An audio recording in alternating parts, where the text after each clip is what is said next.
Хүн судлаач эрдэмтдийн сүүлийн 30 жил хийсэн судалгаагаар монголчуудын дунд цус ойртол илбэг байна. Тэр улаанаар байгаа маань хэдийд гарч ирдгүү гэхлээр өөрөөсөө дээш 3-аас 4 дахь үеийн ах トゥ нар хоорондоо гэрлээд байхад илэрдэг ийм түвшний одоо цус ойртолтын коэффициент юм байгаамаа.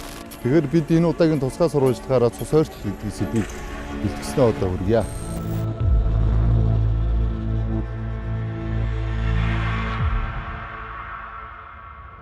Цус ойртолтын судалгааг нэрд эрдэмтэн Батцөөр өөрийн шав Инхматай хамт хийсэн байдаг.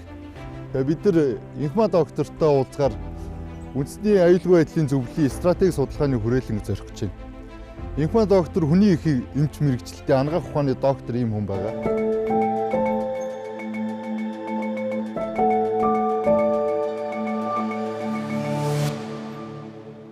Монголчуудын хувьд удамшлын 11 системийн 340 орчим ген гаплотипийн тархалтыг одоо энэ 21 аймгийн уул хүн амд эхлээд тэр генүүдийн газар зүйн тархалтыг гаргаж ирж хагаад тэгээд тэрэн дээр тулгуурлаж тооцоол хийж гаргаж ирсэн ийм л юм байна.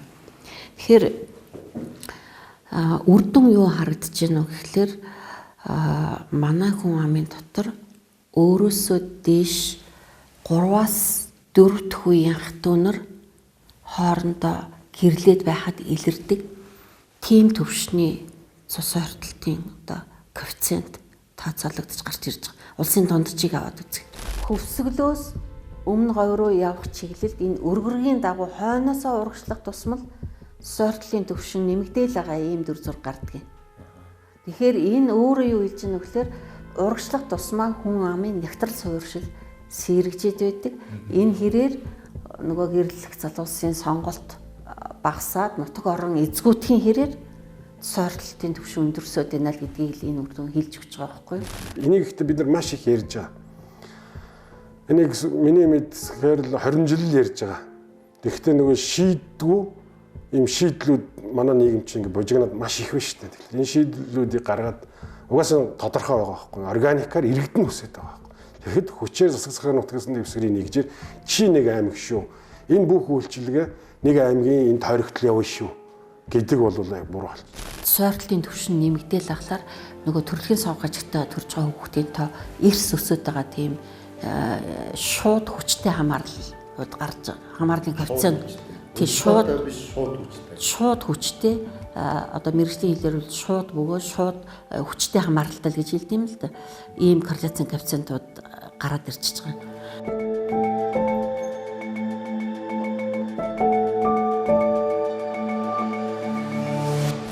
Ургийн бичгийн талаар нэг тийм сайн мэддэг байхгүй. Гэхдээ манайх ургийн бичгийн номтой л да.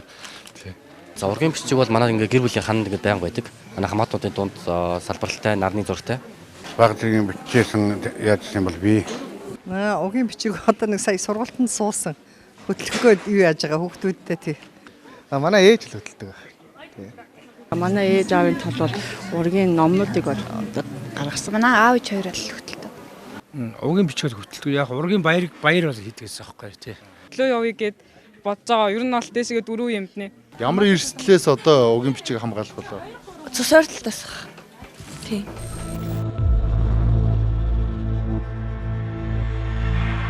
Гэр бүлийн тухай хуулиар бол төрөл садангийн хүмүүс хоорондоо гэрлэх хориотой. Энэ хориотой боловч энэ гэрлэгдээд яваад байна гэдэг төрний судалгаа танилцуулсан. Тэгтэл ураг удмын улсууд биш юм бэ гэдгийг яаж тогтоох юм бэ? Угийн бичиггүй бол гэвэл яах юм? Танай гэр бүл угийн бичиг хөтэлдэг үү? Үгүй. Яа н ургийн бичиг хөтэлдэггүй шүү дээ манай гэр бүл. Би одоо ургийн бичиг өстө сайн мэдэхгүй байна. Манайхан ч нөгөө гадаад 7 жил болсон ер нь айл авахгүй ер нь тэр чигээр ээж аав манай гэр бүлийнхэн хөдөлгөө. Нэгэн социализмын үед төрчихсөн учраас тэр чигээр явсаар байгаа хэдий хүрчлээ. Ер нь бол ээж аав хөдөлж байгаагүй. Би өөрөө бол ер нь хөтлөөгүй л байна. Одоогонд хөтлөөг байгаа. Тий. Ер нь мэдэхгүй шүү дээ. Угийн бичиг гэж мэдэхгүй шүү дээ. Аав ээж нь хэлж өгч байна угийн бичиг гэж юм байдаг гэдэг. Хичээл дээр үздэггүй угийн бичиг гэдэг бай. Тэггүй.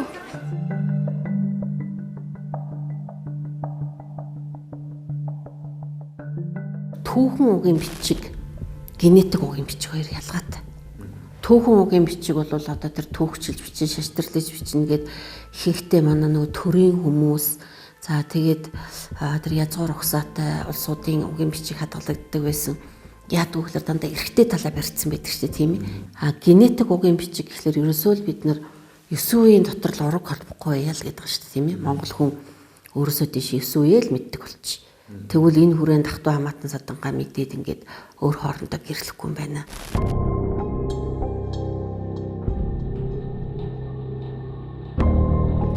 Одоо молыгаар солоос аваад байгаа мөртөнгө хор дотроос ихнэр аваад идэх чинь бас хэцүү л байдаг байх л гэж би боддгийн шүү дээ. Би өөрөө за аавтайгаа цусныхаа 50% хамаатай. Ээжтэйгийн 50%. Өөрөлдөл хүн 32,040 гентэй гэж эрдэмтэд тогтооцсон байна л да. За тэрний 16,020-ыг би ааваасаа 16,020 ген ээжээс авсан. За хоромсон морны нэр бол 23 хос буюу 46 хоромсон. Тэр 46 хоромсомын 50%-ийг буюу 23 хоромсомыг ааваасаа 23 хоромсомыг ээжээсээ аваад ингээд би нэг бүтэн хүн болж байгаа. За тэгэхээр энэ цусны хамаатал дээшигээ нэг үе ахихаар 2 дахин буураад яваад иддэг. Өвөө эмигийн төвшөнд ирэхээр 25%. За өвөө эми чинь 4 хүн байгаа шүү дээ, тийм ээ. Тэгэхээр 100% ингээд бариад яв. Тэгэхээр миний биеэр миний авга өв эцгийн цусны нэг 25% л эргэж явах нэт. Авга эмэг гэхийн цусны 25% л эргэж явах нь гих мэтлэн. Тэгээд илэн цөвөг эмгийн төвшөнд ирэхээр 12.5%, хулан цөвөг эмгийн төвшөнд ирэхээр 625. За илэн өвөг эмгийн төвшөнд 3.1, хулан өвөг эмгийн төвшөнд 156, холбоо өвөг эмгийн төвшөнд 178. За өндөр өвөг эмгийн төвшөнд ирэхээр 139. За 9 дэх үеийн өвөг дээдсэд ирэхээр 119 болж байна, тийм ээ. Нөгөө цусны хамаатал багасаа л яваад байгаа. За 10 дахь үе рүү ороод ирэхээр энэ 109 болно одоо, тийм ээ. Тэгэхээр үндсэндээ энэ 10 дахь үе рүү ороод ирэхээр монголчууд бол за бид бол одоо харилгийн хүмүүс боллоо. Цусны хамаагүй хүмүүс боллоо. Ураг төрлийн хамааталгүй хүмүүс боллоо гэдэг нөгөө баяр наадам хийгээд ингээд ураг төрлийн хамааталгүй болсноо зарладаг байсан. Монголчууд ер нь хизээнээс эхлээд угийн бичиг хөтлж ирсэн одоо энэ боломжтой бол. За. Ер нь манай Монголын тулгуур түүхэн сурвалж бичиг болох Монголын нууц төвчөө маань өөрөө одоо эхлэхдээ Чингис хааны уудуур дээд тэнгэрээс төрсэн Бүрчаан ажгуу гэдэг. Тэгээ Бүрчааны удам угсааг Чингис хаан бүртлүүл бол эхний хэдэн зүйлээр бол маш тодорхой бичсэн тэрний хөө тэр одоо ийм гэргитэй ийм энэ бол энэний хүүхэд нь ийм өвгтөн болвоо гэх. Энэ бол яг одоо монголчуудын тэр угийн бичиг гэр үеийн түүхийг бол харуулсан ийм сурвалж. Тэгэхээр энэ 13 дугаар зуунаас эхлээд монголчууд бол ер нь бол түүхэн тэмдэглэгдсэн цагаас эхлээд одоо угийн бичгийг хөтлж ирсэн юм бол тодорхой мэдэгдэж байгаа. Уламжилт Монголын нийгэм гэдэг юм уу хуучин бол феодализм нийгэм гэж хэлдэг байсан. Энд бол эзэн албатын ёс гэж байдаг. Эзэн одоо өөрийн албатаа захирна. За тэгэхээр тэр хүн бол тэрийг үе уламжлан өөрийнхөө одоо тайж зуртан бол өөрийнхөө хэрэгэм зэргийг бол хүүхдүүдэд уламжилж өгдөг хүүнэр та. Тэгэхээр тэрийг одоо баталгаажуулдаг албан ёсны баримт бичиг бол энэ тайз нарын гэр бүлийн бичмэл гэдэг одоо хушууны тамгын газар 10 жил тутам шинжилж бичдэг энэ гэр бүлийн бичмэл гэдэг орчин үеийн ойлголтоор бол угийн бичиг. Ардууд ер нь хөтлөжсэн бол би хараагүй. Ерөөдөө дандаа бол ихс ноёдууд. За ер нь бол угийн бичиг хөтлөжсэн хөтөлтүүд ингээ харах юм бол ер нь бол 2 ангилж болохоор байгаа. 3 ангилгаар байна. За нэгдүгээрт нь одоо төрөл тайзрын бүртгэл гэж. За мөн харьяат тайжийн бүртгэл одоо угийн угч. За мөн нөгөө нэг 18 нас хүрээд нөгөө зэрэг гойдаг штэ. Одоо чинь би 18 нас хүрээд зэрэг гуйлаа. Тэгэх юм бол одоо би нөгөө жинхэнэ тааж ухсаатай гэдгийг одоо угийн бичиг бичиж одоо өгдөг. Угийн бичиг бичиж. Тэгээ үнийг одоо одоо дээшиг манжаа хаанд өргөж тэр хүн одоо таажийн зэрэг аав. 1925 онд Монгол Улсын засгийн газрын нууц тогтоол гараад Монгол хүн угаа хэрэглэх угийн бичгийг хөтлөхийг хаацсан байна. Тэгээ одоо энэ тогтоол гарснаас хойш бараг 100 жил болж байна, тийм ээ. Тэгээ энэ хооронд Монгол хүн гэрээ угийн бичгийг хөтлөхөө болсон. Авгаа мэдгээ болсон. За одоо бидний хэрэгжилж байгаа ургийн ав гэдэг бол 1997 оноос хойш шинээр зохиомл маягаар авч ирсэн энэ авгийг аваа явж байна л да.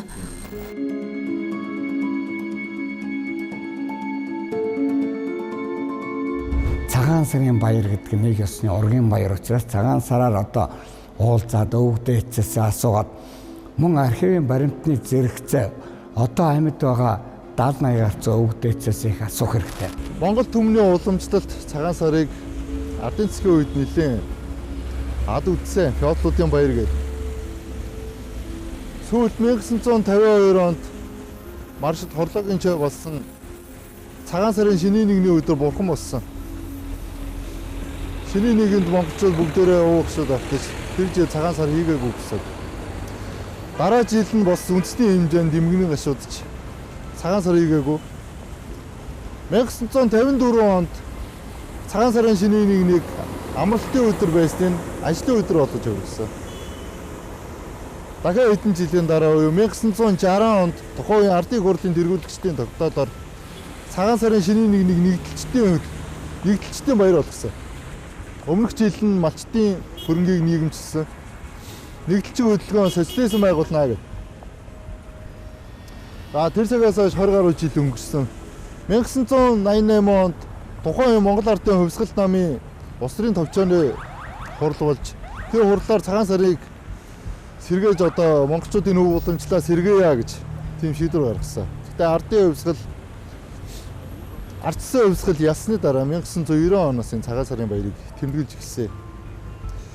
Тэгээ альва улс үндэстний энэ уламжлалт баяр ёслол энэнийг дагсан энэ өв соёл ялангуяа энэ удмын сантай холбоотой энэ юм бол балранд ороодох бүдэх хэрэгтэй их амархан байт юм.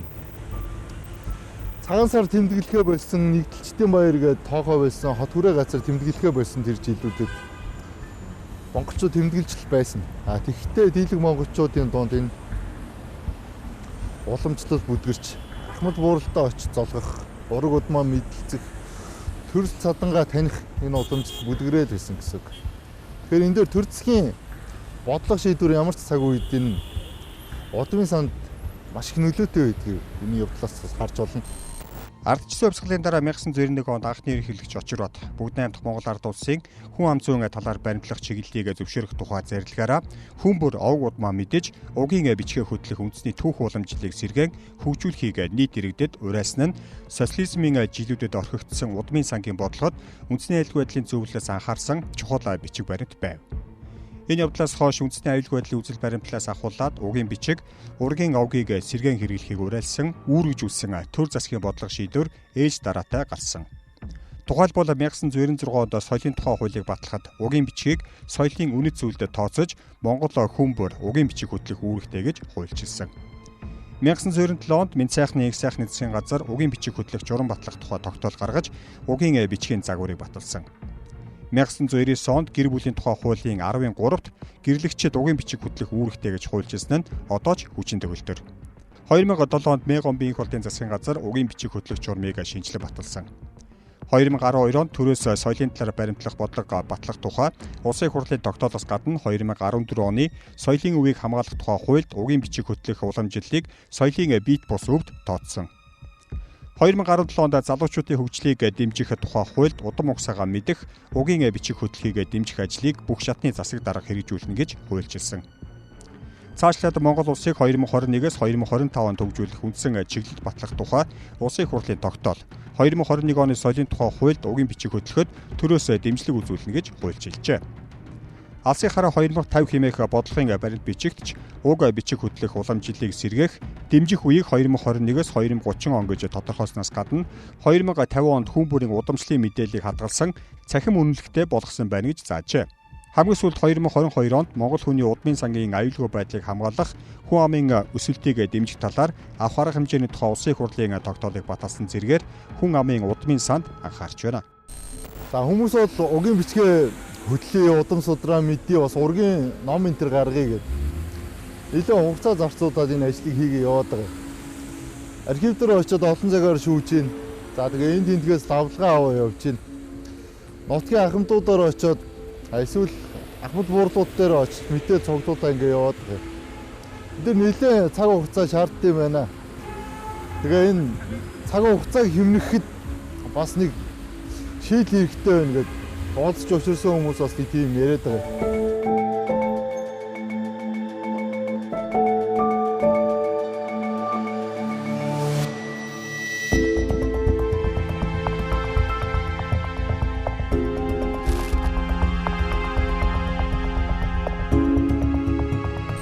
Тэгээ миний хувьд бол одоо бас удмынхаа ургийн бичгийг хөтлөх бичих ном гаргах тийм даалгавраа ах トゥ нэрээс авцсан. Тэгээ яг энэ дээр ажиллаж байгаа хүн байна. Тэгээд ингээ явцын донд бас 2-3 жил үндсэндээ бол бид нар бас ах トゥ нэртэйгээ нийлээд ээжийнхаа талын одоо ургийн бичгийг ингээд хөтлөхөө мэдээлэл цуглуулад ажиллаж байна. Тэгээд бас их төвөгтэй тийм одоо ажил байдгийн байна.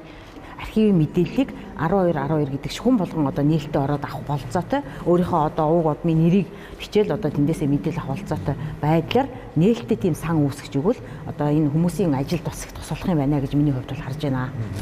Энэ бол нэгэнд бидний хийх ёстой зүйл. 3.4 сая хүн маань нэг 12 мянган гэр бүл буюу клант ингээл одоо антропологийн хувьд генетикийн хувьд харьяалагдж байгаа байхгүй. Тохиолдлын бэлгийн ярилцаанд ороход хоёр мөнгө уцаа ойртуулаад ингээд одоо уцанд нь айлэрч ирдэг ч юм уу те одоо технологи юм уу. Яг тийм технологийн тогтолцоог бий болгож болно. Гэхдээ энэ чинь нөгөө ч юм уу эсвэл юу вэ нөө одоо хоёулаа гэрүүл болчихж байгаа бол эсвэл ингээ үерхэж байгаа бол одоо ингээ цаашдаа гэрүүл бол явна гэдэг хэлж байгаа бол регистрээ хийхэд одоо ингээ гараад ирдэг. Яг тийм болох хэвээр. Тэр гэр бүл салалт гэдэг чинь одоо айгүй их болчлоо. Гэр бүл салалтан дээр тэр тэмдэглэгийг бий болох хэрэгтэй. Иргэний үнэлэх хож паспортон дээр тэмдэглэдэг байсан бол тэр иргэний дата дээр мэдээлэл байх хэрэгтэй байхгүй. Тэр өнөөдөр одоо нөгөө гэр бүлийн харилцаа гэдэг зүйл бол өөрөөр хэлбэл нийгмийг тогтоол зогтолж байгаа тэр ширхэг тоосох маань өнөөдөр хэврэгшсэн байна. Энэ 3.5 сая монгол хүний удам хөксөний мэдээлэл чи ерөөсө ганцхан флашны бичигдэл ингээл хичнээн болгочны суугаар гараад явахад бэлэн тийм нөхцөл бид нар байж байгаа байхгүй юу? Жишээлбэл Исланд гээд Европын жижигхэн улс байгаа. Нэг 300-400 мянган хүн антай арлын улс. Энэ улсууд бол одоо залуучууд хоорондоо гэрлэхдээ одоо бит хоёр одоо хоорондоо хамаатан садан юм уугүй юм уу гэдгийг мэдэж болдог утасны одоо аппликейшн хийчихсэн. За тэгээд хоёр залуу хүн хоорондоо уулзаа танилцлаа. Нөгөөдгөө гаргаж ирээд нэрээ хэлээ, овгоо хэлээ.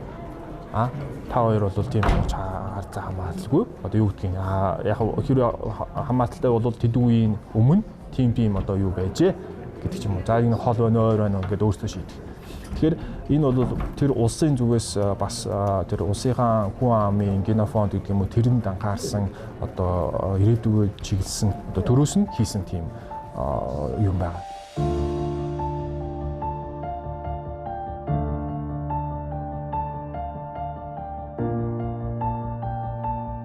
Ерөөсө бүчгөө зүйл гэдэг нэг юм яриад. Тэгээ уугийн бичгээ хөтлүүлэхэд одоо юу хэрэгтэй вэ гэвэл ерөөсөө энэ төрд бидний өгсөн мэдээлэл эргээ бидэнд хэрэг болоод. Яаж уугийн бичгийг хөтлөхөд илүү хялбар болох вэ? Бид нар одоо төрхтөө төрсний гэрчлэгээ авч байна. За тэгээ иргэний өмнөх гэрэлтийн гэрчлэгээ. За тэгээд нас орсны гэрчлэгээ гэдэг. За хүн ам орон сууцны тооллоготой бол ингээд 1920 оноос хойш ингээд хамрагдаж байгаа юм. Тэгээ энэ мэдээлэл ерөөсөө төрд байгаа.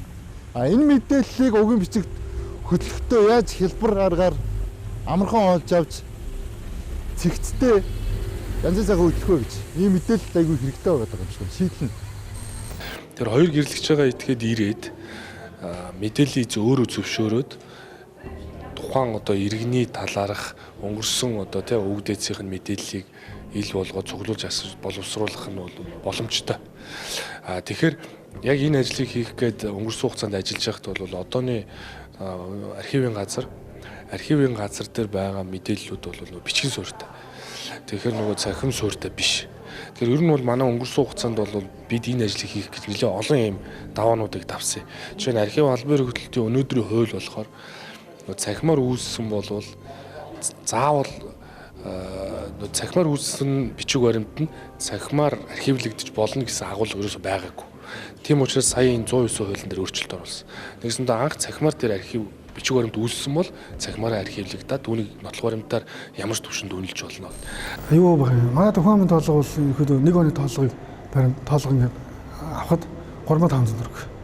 Тэгэхээр одоо яг захимжуулсан тоолгуудаа ингээд хэлэх юм бол 1929 33 44 56 2011 гранит 7-нд одоо хүн амын тоолго дээр бараг бүртгэлийн мэдээлэл авах боломжтой. Энэ нь бол одоо нэг ширхэг нь одоо нэг оных нь 43500. Ингээд бодохоор одоо 20 мянган төгрөгийн хугацаа мөнгө зараад одоо мэдээлэл манахаас албажуулаад үндэсний төрхийн тамга тэмдгээр даруулаад авах боломжтой тийм мэдээлэлүүд байгаа. Тэрнээс урагшаага бол тухайн хүн өөрөө шууд асуул мэдээллүүдээ бүгдийг одоо бас нэг хуулбарлаж авах. Хуулбарлаж авахд бол үндэсний төрхийн одоо үн тарифны журам гэж байна. Иргэн хууль этгээдэд үйлчлэх. За энэ журмын дагуу бол одоо 1 А4 5,000 төгрөг.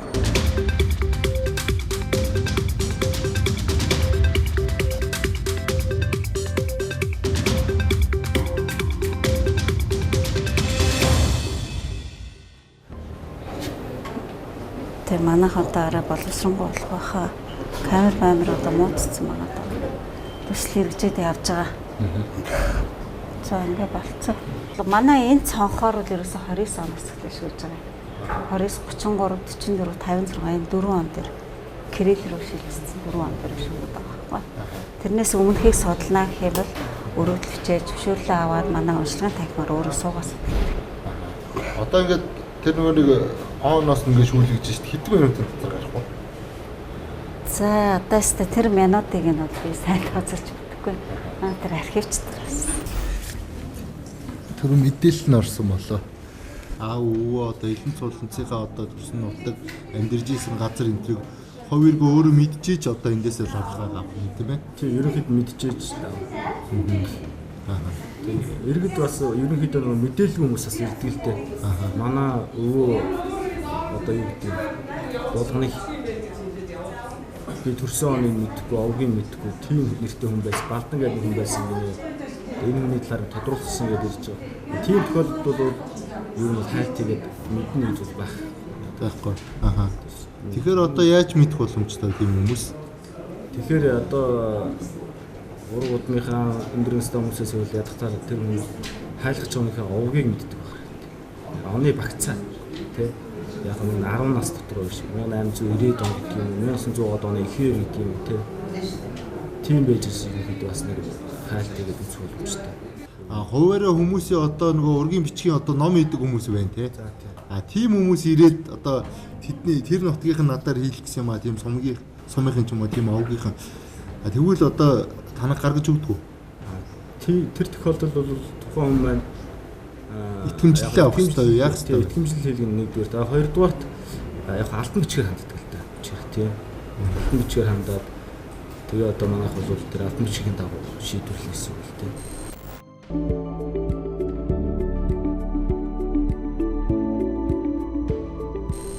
Тэгээ нэлээд хэдэн аппликейшнтэй өдрөөс судалж үзсэн. Аппликейшн вебсайт байна. За бас темплейтүүд байна. Гадныхны хийсэн нэлээд юмуудыг харлаа. Тэгээ монголчууд бол энийг ашигладаг юм байна.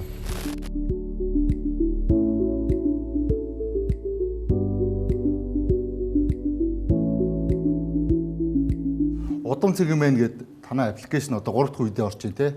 Сүүлийн 10 жил ингээ хөгжүүлж байгаа энэ аппликейшн байна. Олон нийт бол энийг татаад хэрэглэх боломжтой. Жилийн 44,000 төгрөг төлөх ёстой байна. Нэг овог те 40,000 төгрөг. Тэгэхээр эндээс ямар үйлчлэг авч болох вэ? Ер нь бол нөгөө одоогор маш хялбархан аргаар угийн бичгээ хийх боломжтой болж байгаа гэсэн үг тийм. Яг өөрийнхөө мэдээллийг бол улсын бүртгэлээс амархан татчихна. Тэгэнгუuta бусад хүмүүсийн мэдээлэл шүү дээ. Үеэл одоо ингээд тэгээ овг дотор байх бусад хүмүүсийн мэдээллийг бол татчих чадахгүй. Ягаад гэхээр нөгөө хуулиар хязгаарлагдчихж байгаа байхгүй юу? Тэгээ нөгөө хүн зөвхөн өөрийнхөө мэдээлэл тийм. Тэгэхээр бол чи бит хоёр нэг одоо овгт байдаг хамаатнууд байлаа гэж бодоход би чамраа өрлөгөө болчихно. Тэнгуү чи орж ирээд өөрөө хүсээд зөвшөөрөөд мэдээлэл татчих юм бол манай овгт дотор ингээд хоёр айлын босоо шогон ингээд мэдээлэл нь бүр нэмэгдчих нь гэсэн үг шүү дээ. Ингээд манай овгт нэг 100 айлтай гэж бодвол өрөөд бүгднийг нь оруулчих юм бол ерөөсөө ингээд ороод тавч дараад угийн бичиг амархан болчихж байгаа. Тэгээ регистрийн дугаар холбогдсон гэдэг нь хамгийн давуу талтай байхгүй. Хурдан системээр дамжуулаад тэр мэдээлэлээ татж байгаа юм байна. Тэгж байгаа гэсэн үг тийм. Тэнгүүт ямар одоо иргэдээс гардаг ямар зардал чирэгдэлтэй цаг хугацаа хэмжээр хэдэн үеийн мэдээлэл татж болохоор. Тэгээ одоо би өөр дээрээ болоод 4 үеийн мэдээлэл татсан байж байгаа. Сүүлийн 100 жилийн тий. Аппликейшнээрээ дамжуулаад. Тий, аппликейшнээрээ дамжуулаад одоо ингээд би өвгийнхаа регистрийг мэдж байгаа, өвгөх регистрийг оруулаад татсан. Аавынхаа регистрийг мэдж байгаа, аавынхаа регистрийг оруулаад татсан. Тэгээд ээжийн регистр ингээд юунууд бол бүгдээр гараад ирсэн. Аавын талыг 4 үе мэдж байгаа, ээжийн талыг бас 4 үе мэдж байгаа регистртэй. Тэнгүүд миний хүүхэд болвол би одоо шинэ 2 хүүхэдтэй. Тэнгууд чи миний хүүхдүүд бол одоо шинэ надаас дээшээгээ бол ерөөс ямар ч асуудалгүй 4 үе регистрийн дугаараар холбогдсон юм угийн бичигтэй болж байгаа байхгүй. Тэгээ өөрөлдөө нөгөө гэр бол шинэ гарч батлагдж байгаа одоо гэр бүлийн тухай хуульд одоо нөгөө эцэг эхийн үүрэг байгаа шүү дээ. Угийн бичиг хийж хүүхдүүдэд өгөх гэдэг чинь би бол тэр үүргээ биелүүлж байгаа байхгүй. Заавал одоо эхийн талын тэр мэдээллүүдээ те эмээгийн эхийн тэр талын мэдээллүүдээ овг нь заавал оруулаарай гэж та зөвлөж өстэй. Тий, заавал оруулах хэрэгтэй тий. Ер нь бол тэр мэдээллийг нөгөө бүрэн гүйцэд одоо оруулж ийж тий. Одоо шинэ ер нь регистрийн дугаар гэхээр дээдл нэг 4-5 үйл орж ирж байгаа. Яг тэгэхээр 88 оноос өмнөх 88 онд амьд байсан хүмүүс л регистрийн дугаартай байхгүй. Тий. Тэрнээс хойш хүмүүсийн регистрийн дугаараар мэдээлэл бол холбогдох боломжтой.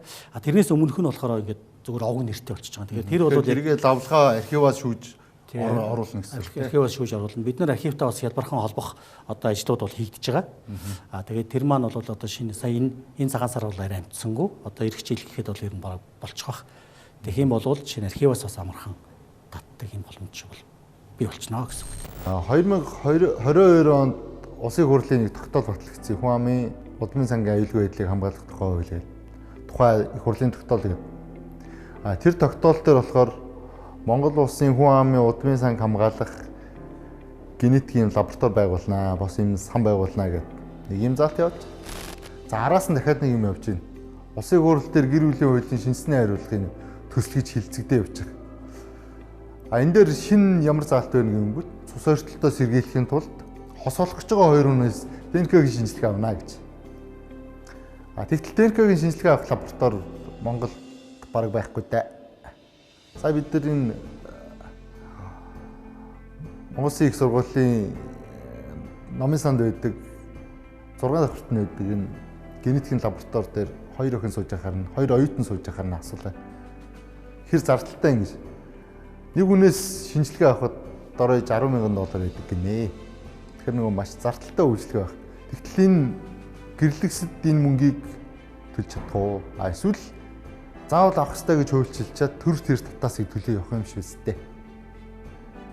Тэгтэл эн чинь цус ойртолт гэдэг чинь нэг талаар тэр хувь хүмүүсийн ухамсарын асуудал байгаа тийм. Хоёр тэгвэл энэ бас улс үндэстний тэр аюулгүй байдлын асуудал байгаад. За энэ дээр ямар ч нэг шийдэл хэрэгтэй юм. Юутаач удмын бичиг бугийн бичгээ хөтлөхийн хажуугаар Монгол улсын шинжилгээ ухаанч арга хэрэгслэр ийм шинжилгээ ухааны техник дэвшлиг ашиглаад цус ойртолттой тэмцэе гэж байгаа бол энэ сайн. Ямар ч зэн дээр төсөв хөрөнгийн эртхэн тусгаад үе үед хойшлуулдаг гişгэ биш. Аль болох наа бага хугацаанд энэ юм шийдэх хэрэгтэй хаа.